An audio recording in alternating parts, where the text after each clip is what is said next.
Frank, another pulsating night of action on BT Sport. Give me your immediate thoughts. Well, for a promotion, it don't get any better than that, does it? I mean, there was some. I mean, the main event was really, really exciting, and Felix Cash put in a great performance against Denzel, who was in the fight until that moment. But it was a really good stoppage by Felix Cash. So the better man won on the night. Hopefully Denzel will come through again. But what a exciting fight it was, as was the fight before with Callum.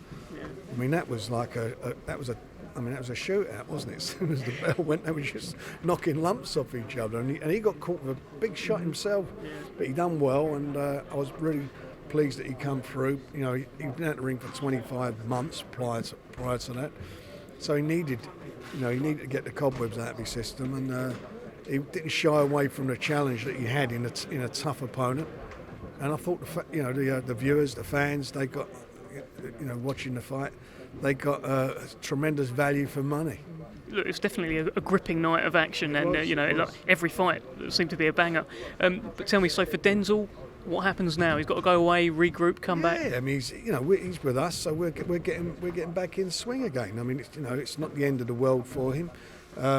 I thought he caught Felix with a good shot before that, and it looked like and he responded really well by the way he came back, Felix, and stopping Denzel. But Denzel, you got to remember, in the last since this, we've been out since this pandemic, he's come through this. He's a guy who's come out of nowhere, so he's up against a guy who had a wealth of amateur experience.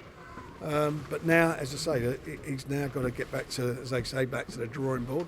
But when he's ready, and when Martin said he's ready to come back and fight, we'll make sure he gets the opportunities again.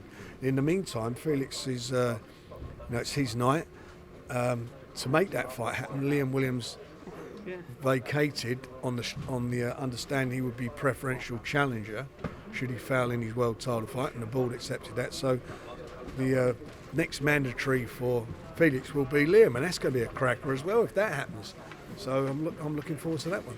So that one feels like if we could get that made, that feels like more than just a British and Commonwealth title fight. That's an eliminator. That could be an eliminator, and he's coming off of a loss, Liam, and he's got a lot to prove. He want to get back in the swing again, and obviously Felix will be looking to go on to bigger and better things. But he was talking about fighting for a European, and I get where his head is doing that, but fight the guy who just went the distance with a world champion. Great fight. So Callum Johnson, that was a 2-round shootout, really, wasn't it? I think that was 2 years of frustration he was getting out, huh? He certainly did, didn't he? But I mean, it was just excitement. It was pure excitement, and it's edge of the seat stuff, edge of the seat. But it was, that was exciting. That's probably, that first round is probably looks like one of the rounds of the year, isn't it?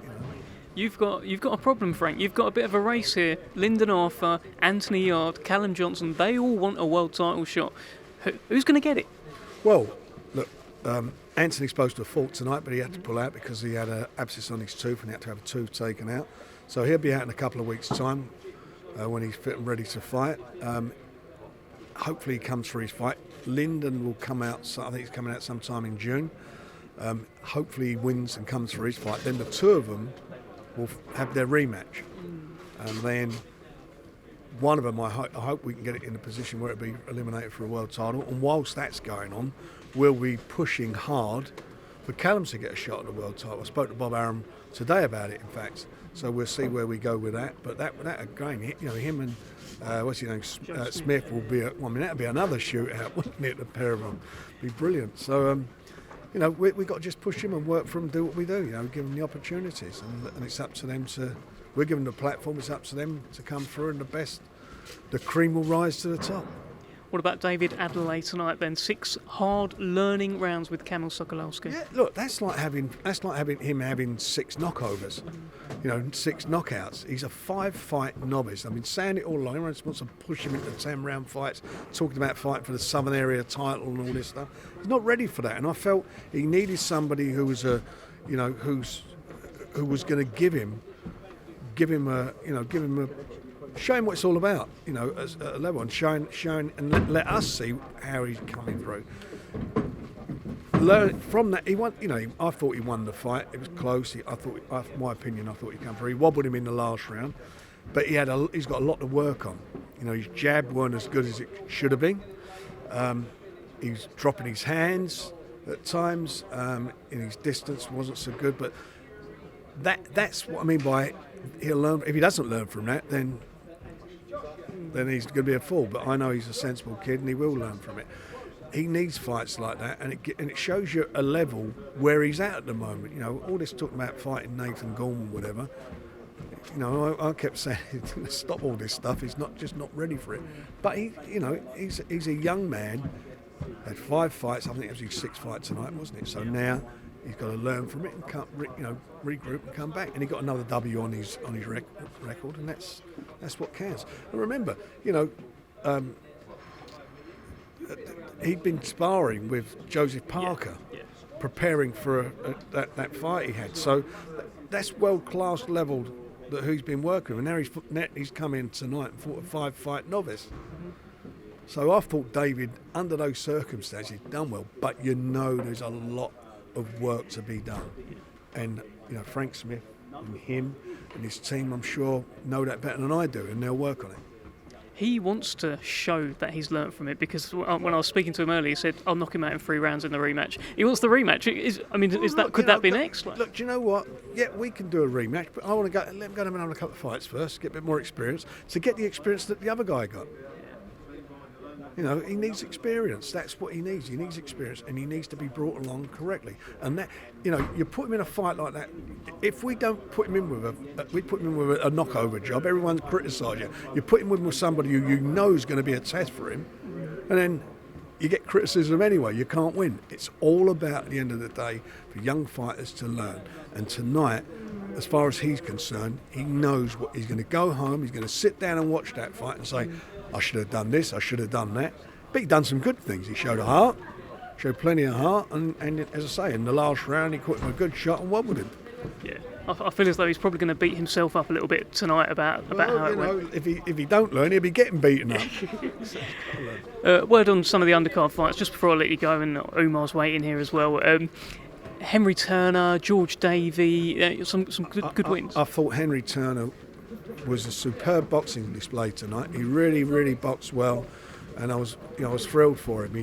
He's a nice lad, and it was just precision boxing, the art of boxing. He's done well. George, he did okay. He looked better last time out, but he did okay, and he's come for it and he's got the win. Again, his 4th fight. They're novices. These kids are novices. They're not seasoned pros. It's all about learning. And they're boys against men. And they're boys against men. And also, they're in a position where they're fighting decent opposition. They're not getting guys who are just going to roll over. They're coming to fight as well. So it's good. It's good. It's good learning experience. And I like George. I think I said it last time when I watched him fight.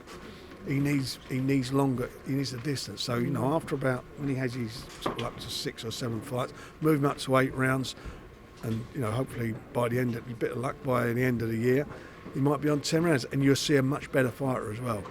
And finally, Karol Itama. I mean, I think he's the coolest man in the building. Golden boy. I really, really do like him. I think I like the way, I like. It's the way you do your job and the way you go about it, and I like what he does. He is cool, very cool and calm and collected, and he doesn't look like a novice, which is what he is at the moment as a pro. But he's I like him, and I think with his attitude that he's got, and I've spoken to him a few times, and the attitude he's got, I think he's going to have a good future in this game. Frank, another great show on BT Sport. Thank you for the show. And it was a great show, wasn't it? I mean, if you like boxing, you're a boxing fan, it don't get no better than that. It was excitement. Thanks very much.